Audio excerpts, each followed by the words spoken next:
Welcome back. Let's talk about success. People love success because it makes them feel good. If you work on a successful marketing campaign, you'll feel good about it. But success is more than a good feeling.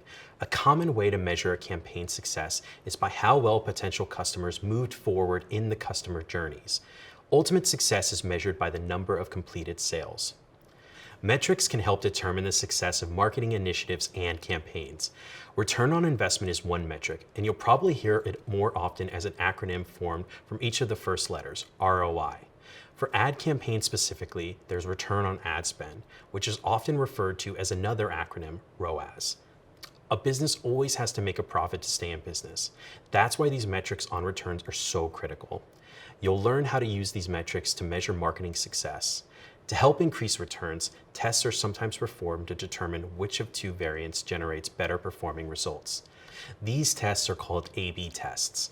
They're also called split tests or bucket tests.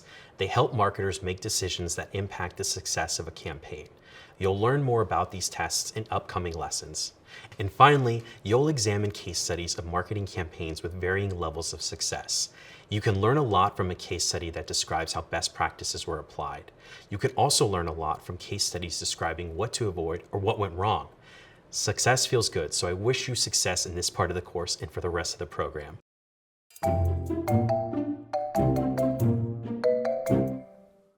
How do you measure marketing success? You were just introduced to the terms return on investment, or ROI, and return on ad spend, or ROAS. Marketers use these calculations to help them determine the success of marketing campaigns. Now it's your opportunity to learn how these are calculated. Let's start with ROI. ROI is a measure of the profit generated from a marketing campaign. More specifically, it's the ratio of net income or money made to investment, or money spent.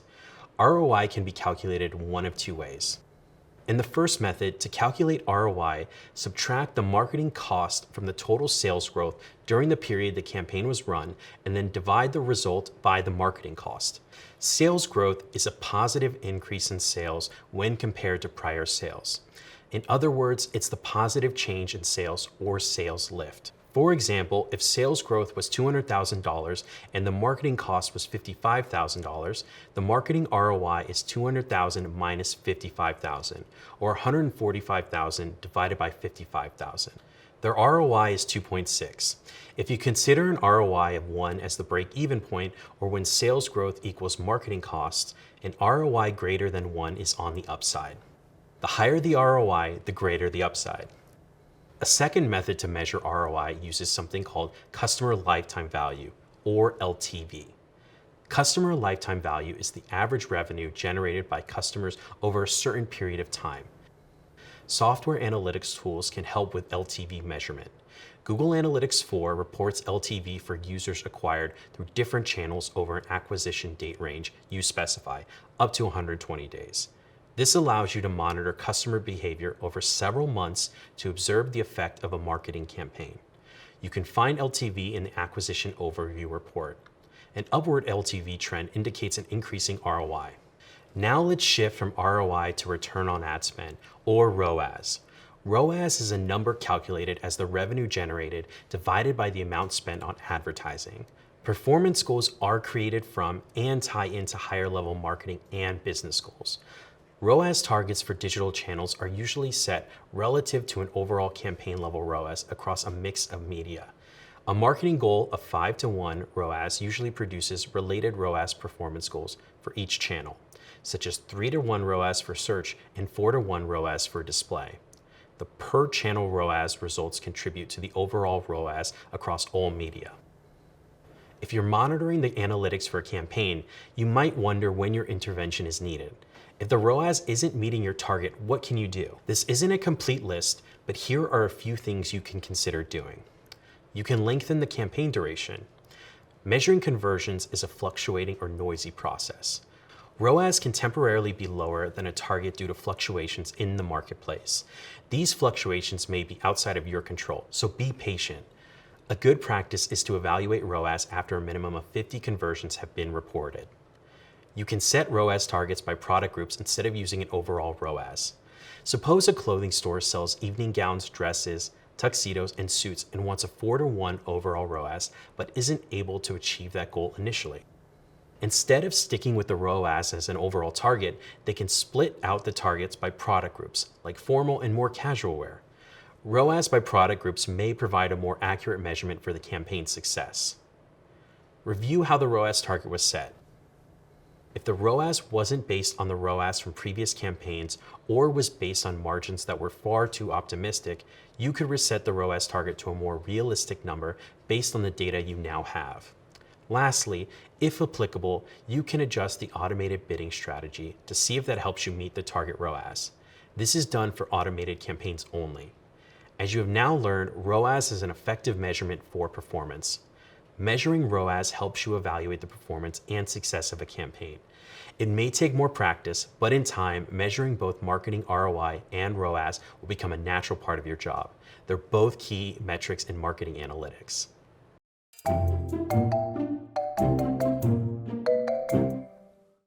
In marketing, there are a lot of choices about content and strategy. Choices supported by the data to prove it are the best kinds of decisions. An A/B test can help you choose the best content or marketing strategy for an online business. An A/B test, also known as a split test or bucket test, is an online experiment with two variants and a random 50% split of users between the variants to determine the better performing option. Almost all A/B tests randomly send 50% of users to one variant and 50% of users to the other variant. For example, an A/B test can randomly direct web traffic to two different versions of the same web page. Responses from those pages are monitored, and the version that achieves higher performance based on the chosen metrics wins. An A/B test is typically performed on live web pages. It's possible to perform an A/B test on a website that isn't live as long as the number of users tested is large enough to produce a statistically meaningful result. Let's say you want to test two versions of a direct response ad to join a loyalty program. One version appears alongside a celebrity endorsement and the other appears with a savings offer. Which version will result in more conversions or people signing up for the program? The A/B test will tell you which version is the better one using a sample population tested during a short period of time. In this particular test, it appears that a greater number of conversions occurred with the savings offer. An A/B test relies on statistical tests to determine which of the two options being tested is more effective. The statistical tests used during an A/B test depend on whether discrete or continuous metrics are used for comparison. Discrete metrics have specific values, can be counted, or are binary, like on, off, or true, false settings. Examples of specific values are click-through rate, or CTR, conversion rate, and bounce rate. Examples of counts are new and returning user counts. And finally, a binary response could be if a user clicked or didn't click on a direct response. Continuous metrics are measured and change over time. Examples of continuous metrics are revenue per user, average session duration, and average order value. The data is continuous because the measurement changes with each additional session or order. The key takeaway is that statistical tests are critical for A/B testing. The A/B testing software you use will perform the statistical analysis on a large enough sample of users to be informative. When you conduct an A/B test, you're usually testing if a new version will improve a metric compared to the original version. When you plan for an A/B test, it's helpful to document past performance, desired improvement, and the performance metric you'll use for the test. Your organization might even have a template to help record this information for each test. There are many software tools available for A/B tests. You can conduct A/B tests on ads with Google Ads. Performance marketers also rely on A/B testing to identify pages with the best performance. Google Optimize lets you run A/B tests on your website content to understand what works best for your visitors. HubSpot performs A/B testing on email messages and landing pages. Optimizely offers A/B testing for a variety of touchpoints in the customer journey. Intellimise helps personalize web pages with machine learning and what could be considered as continuous A/B testing. These tools aren't being recommended above others, but are mentioned to point out that a wide variety of solutions are available from different vendors. Whichever tools you use, if you conduct A/B tests, you'll have greater confidence that you'll meet performance goals, increase the number of conversions, and benefit from improved customer experiences through redesigned web pages that have been tested. Your choices do make a difference.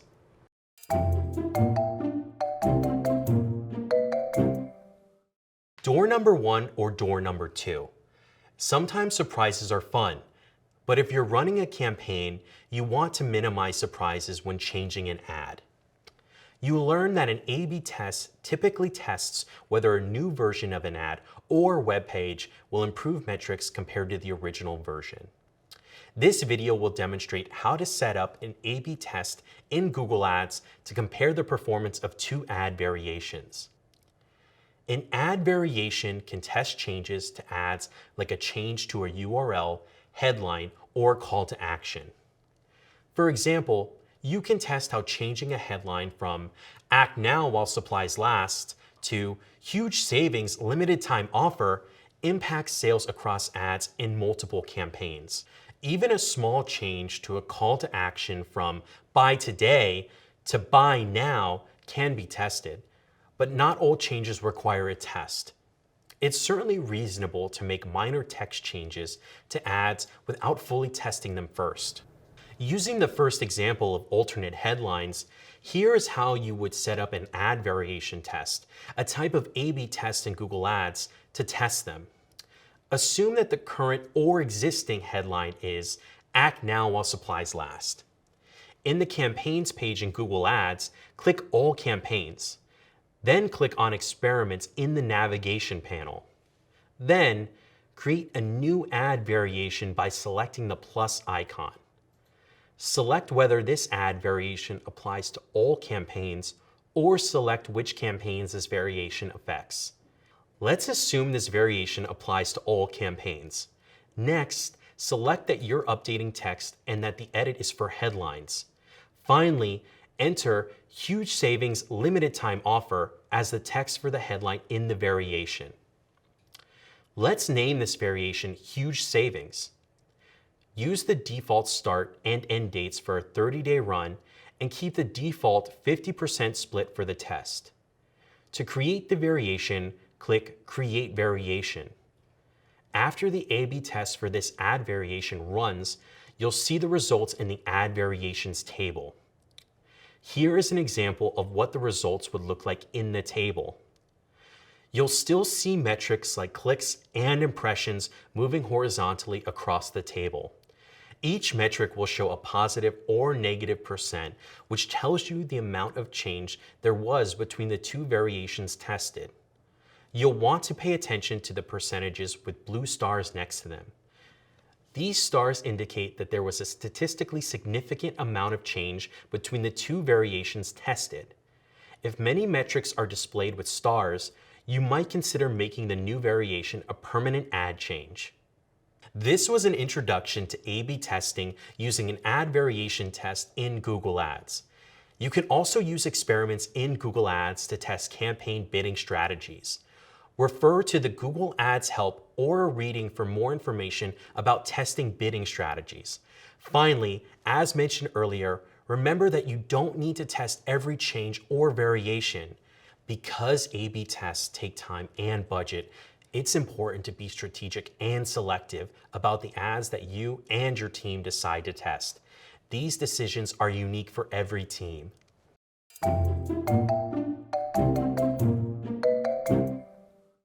Many metrics can be monitored during a marketing campaign.